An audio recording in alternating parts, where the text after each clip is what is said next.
Samantala, nakumpiska ng Department of Agriculture kasama iba pang ahensya ng pamahalaan ng 34.2 milyong pisong halaga ng smuggled agricultural products mula China sa Port of Manila.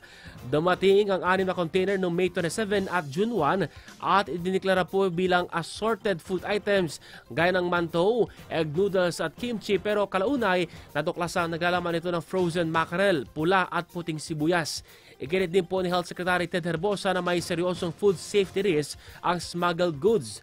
Ayon naman po sa DA, ang mga produktong ito ay posibleng may kaugnayan sa mga naunang nasabat na sibuyas sa Paco Market na nagpositibo sa E. coli na maaring magdulot ng matinding sakit sa tiyan, lagnat, dehydration at panganib sa kalusugan ng publiko.